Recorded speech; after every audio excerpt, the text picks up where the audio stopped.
Assalamualaikum warahmatullahi wabarakatuh. Kami mahasiswa dari Universitas Islam Syekh Yusuf dengan saya Yulina Cantika Arlen dan rekan saya Kayla Dewika. Di sini kami akan mencari informasi mengenai citra dan reputasi di perusahaan PT Indo 5 Perkasa. Nah, kami udah menemukan narasumber dari PT Indo 5 Perkasa. Jadi kakak di PT Indo 5 Perkasa ini kak, posisinya kalau boleh tahu sebagai apa ya kak? Kalau untuk posisinya itu di HRD-nya di holding. Kalau holding itu lebih kepada induk perusahaannya atau induk perusahaan ini biasa kita sebutnya itu Indonesia 5 Group gitu. Untuk Indonesia 5 Group ini sendiri itu ada 5 bisnis unit di bawahnya. Ada PT Indo 5 Perkasa, ada PT Indo Sakti Sejati, ada PT Indo Integritas Perkasa, ada PT Distribusi, PT Indo 5 Distribusi, ada satu lagi itu Iguana atau PT Indo Digital Teknologi Perkasa. Nah itu geraknya di bidang beda-beda tuh seperti itu. Dan juga untuk perusahaan ini udah berdiri selama 27 tahun seperti itu sih. Lama juga ya kak? Ya cukup lama ya, udah 27 tahun ya. Iya. Mungkin umurnya berapa nih? Umurnya masih belasan. Masih belasan ya, masih belasan ya. Oke. Nah kak, kita mau mencari isu nih kak yang sudah kita dapat. Informasi yang saya dapat ya, kayak pertama mengenai potongan gaji itu pendapat kakak gimana? Oh, potongan gaji ya seperti apa nih? Itu tentang isu yang dari luar gitu. Oke, sebelum kita masuk nih soal bahasanya ini nih, mungkin teman-teman pengen tahu dulu nih, ini geraknya di bidang apa dulu nih, gitu. Nah, perusahaan ini geraknya di bidang apa aja? Ya, untuk Indo 5 sendiri itu gerak di bidang outsourcing, gitu. Ada outsourcing, ada bisnis proses outsourcing gitu, atau lebih kepada penyedia tenaga kerja gitu. Ya ada outsourcing, ada bisnis proses outsourcing gitu.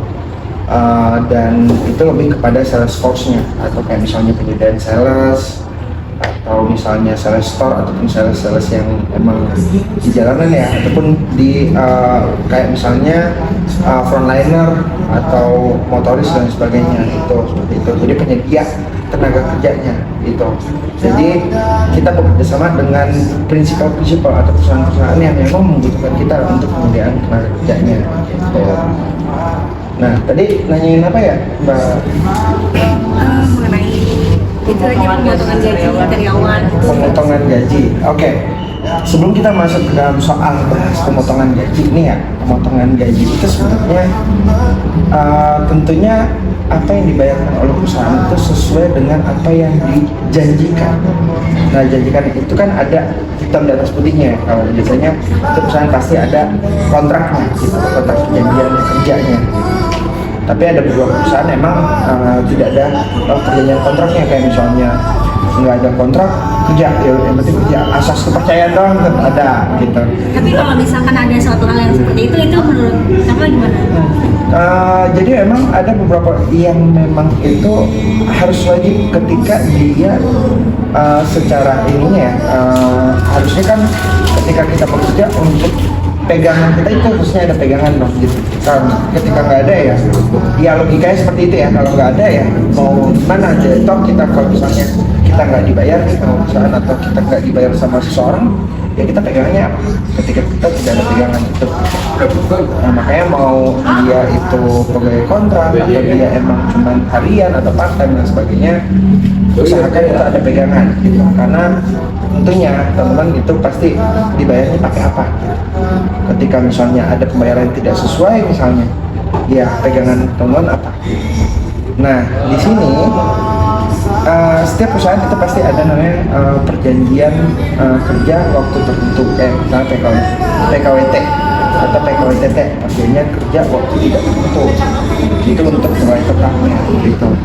Atau bahkan ada emang yang tidak ada kontraknya ada, karena yang dia kayak misalnya bayarnya harian dan sebagainya.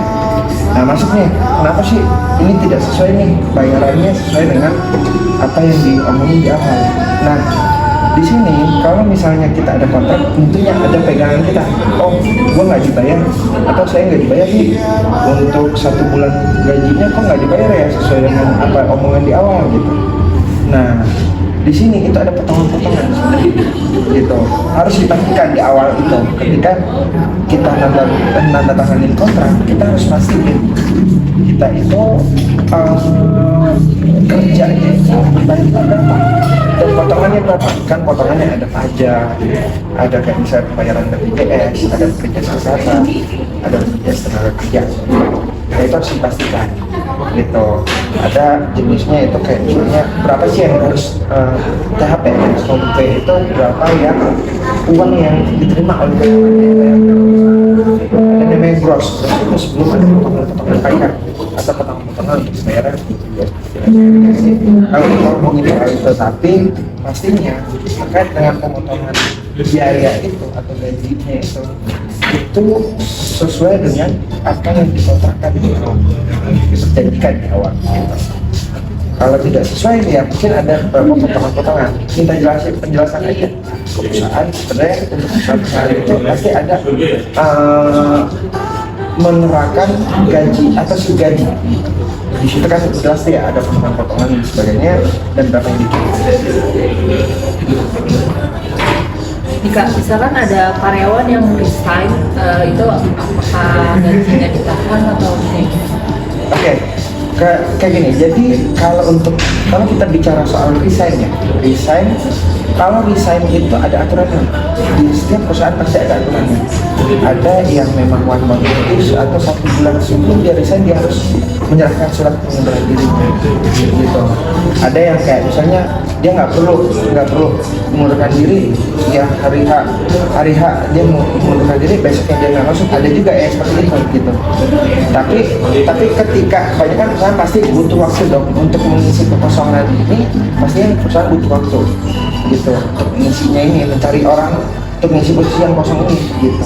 Tapi ada beberapa perusahaan yang udah gitu, dia udah ada cadangan dan sebagainya, bisa di backup yang lain lah gitu. Nah kayak gitu. Nah ketika resignnya itu penahanan gaji dan sebagainya ya.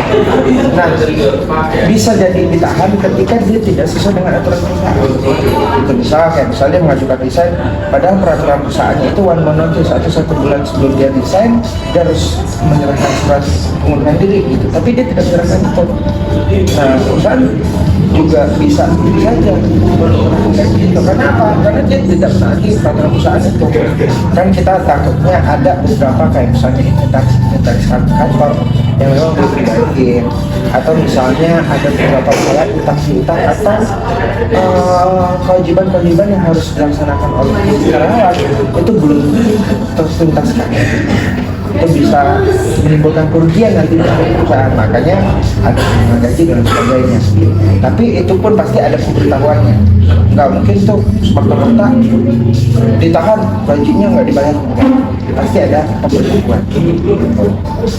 Kayak gitu. Nah, kan dari kita kan tentang citra dan reputasi nih Kak. Saya pengen tanya, penting nggak sih Kak citra dan reputasi itu di perusahaan Kakak? Bagaimana tanggapan menurut dari pandangan dari kakaknya gitu? Oke, kalau citra dan reputasi ya pastinya itu penting semua ya sama perusahaan. Mau dia perusahaan atau sebagainya pastinya penting gitu. Kenapa? Tentunya itu nilai jualnya gitu. Gimana sih kita kalau ditanya gimana sih kita ngejaganya itu ya, kayak misalnya apa yang menjadi hak karyawan itu kita bayarkan, apa yang menjadi kewajiban kita sebagai perusahaan itu kita tunaikan juga. Kita tidak hanya menuntut pegawai yang menunaikan kewajibannya, tapi kita juga menunaikan kewajiban kita sebagai perusahaan gitu. Nah dan pun juga kalau misalnya terkait dengan citra perusahaan itu ya bagaimana kita menjaganya ya, apa yang menjadi aturan-aturan atau yang menjadi aturan terus di perusahaan atau di undang-undang kita melaksanakannya. Itu yang salah satu untuk menjaga reputasi ataupun citra perusahaan. Dan yang kedua itu apapun yang menjadi kewajiban ataupun hak-hak dari siapapun itu gitu, kita akan berikan gitu. Itu yang kita lakukan. Dan pun juga ketika karyawan yang ada itu berperan dan reputasinya itu ya tergantung bagaimana kesejahteraan atau kebahagiaan dari si karyawan itu bekerja di perusahaan itu. Penting sih menurut saya. Nah, kalau menurut kakak penting, gimana sih kak cara mempertahankannya gitu? Ya, kalau untuk penjaganya tadi yang saya bilang ya, taat aturan, taat undang-undang, apa yang menjadi aturan kita di awal kita tunaikan atau kita laksanakan, gitu. Kita tidak melanggar aturan itu. Terus habis itu kayak misalnya pembayaran gaji yang tadi kamu tanyakan juga, kita bayarkan juga sesuai dengan waktu yang diperjanjikan ataupun sesuai dengan nominal yang diperjanjikan. Terus habis itu kalau citra saya ya tidak hanya terkait dengan pegawai ya, tapi juga ke lingkungan masyarakat ataupun yang ada di luar perusahaan. Bagaimana sih citra reputasi itu dipertahankan? Ya kan misalnya kalau ada kayak bencana-bencana alam dan sebagainya kita ikut turun gitu. Nah, apakah itu memberikan bantuan secara finansial ataupun secara bantuan ya emang membantu mereka dalam hal menyelesaikan apa permasalahan mereka di lapangan gitu. Kayak gitu sih kalau untuk citra perusahaan ya. Misalnya kita bikin iklan juga ada sih, kita bikin iklan atau ya pun untuk Indonesia 50 juga ya bagaimana kita citra dan reputasinya itu memang sebagai outsourcing ya, penyedia tenaga kerja. Bagaimana kita itu menyediakan lapangan kerja untuk proses rekrutmen itu biasanya kan ada kualifikasi gitu ya. Seperti apa itu kualifikasi? Oke, kalau untuk kualifikasi untuk rekrutmennya, jadi di sini kita ada kebutuhan internal, ada kebutuhan eksternal. Nah, kalau internal ini untuk perusahaan Indo 5 gitu. Sedangkan kalau untuk eksternal itu untuk project atau untuk klien kita gitu. Nah, untuk rekrutmennya kalau internal ya sesuai dengan apa sih yang kita butuhkan. Nah, misalnya requirement-nya seperti apa, atau requirement-nya itu atau lebih kepada apa sih yang dibutuhkan untuk jabatan A gitu. Misal harus tamatan S1, jurusan apa dan sebagainya. Terus habis itu pengalamannya harus berapa tahun dan sebagainya. Itu tergantung kebutuhan ya. Dan juga untuk project itu kita tergantung kebutuhan klien gitu. Kliennya misalnya kita menyediakan untuk SPG misalnya produk A gitu ya, produk A. Nah, kualifikasinya itu kita dapatkan dari klien. Oh, kira-kira apa sih yang dibutuhkan untuk harganya seperti apa, bisa menjual, atau dia tamatan SMA juga minimal tamatan SMA, atau misalnya public speaking-nya bagus, atau dia memiliki kepribadian yang extrovert atau gimana gitu. Itu kan ada tahapan-tahapan yang dilalui. Kalau misalnya Jabar ya banyak banget hasilnya gitu.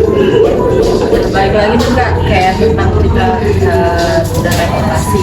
Kalau dari perusahaan kakak, kalau misalkan ada yang menganggap reputasinya tidak baik gitu, gimana sih kak cara menanggapinya ya? Kalau ya pastinya untuk penilaian orang itu banyak. Pasti ada yang menilai bagus, ada yang menilai jelek. Ya kita juga nggak bisa ngontrol itu. Yang bisa kita kontrol itu adalah bagaimana cara kita untuk melayani atau memberikan hak-hak mereka, kewajiban kita ke mereka. Itu yang bisa kita kontrol. Tapi untuk penilaian orang lain kita nggak bisa kontrol. Oh, itu baik mereka punya atau buruk. Tapi ketika itu buruk, kita akan coba rangkul. Kira-kira buruknya itu di sisi mana? Kenapa bisa dikatakan gitu? Kita coba cari tahu. Karena apa? Ya nggak mungkin dong ketika misalnya penilaian orang jelek kita bilang orang itu nggak mungkin. Karena kita juga nggak ada bukti kan. Ya udah, jadi kita rangkul aja. Kira-kira kenapa nih? Oh, kalau misalnya benar, kita akan perbaiki. Kalau misalnya salah, bagaimana kita memperbaiki juga? Nah, enggak kok, kita nggak bilang seperti itu. dan sebagainya. Misalnya kita melakukan hal yang melanggar gitu. Ya apa yang melanggar itu benar nggak kita melanggar atau enggak? Kita pastikan, kita valid. Ya kita valid kan?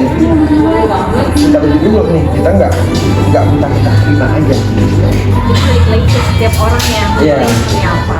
Ya seperti itu. Jadi tidak semata-mata ketika seorang itu menilai buruk, misalkan ini buruk, misalnya saya buruk gitu misalnya ya nggak mungkin kita nyerang tentang tidak. Kita pasti akan pastikan kenapa itu untuk menjadi bahan evaluasi kita juga. Jadi yang saya dapat simpulkan nih Kak, perusahaan PT Indomie Perkasa ini itu ada regulasi itu sangat penting Kak. Nah, cara pertama saya itu memiliki hak dari wajiban pekerjanya dan menjelaskan Terus mengenai stigma negatif itu kita tuh nggak bisa ngejudge suatu perusahaan, kan setiap orang mempunyai pemikiran berbeda-beda ya. Jadi kita validasi itu. Iya.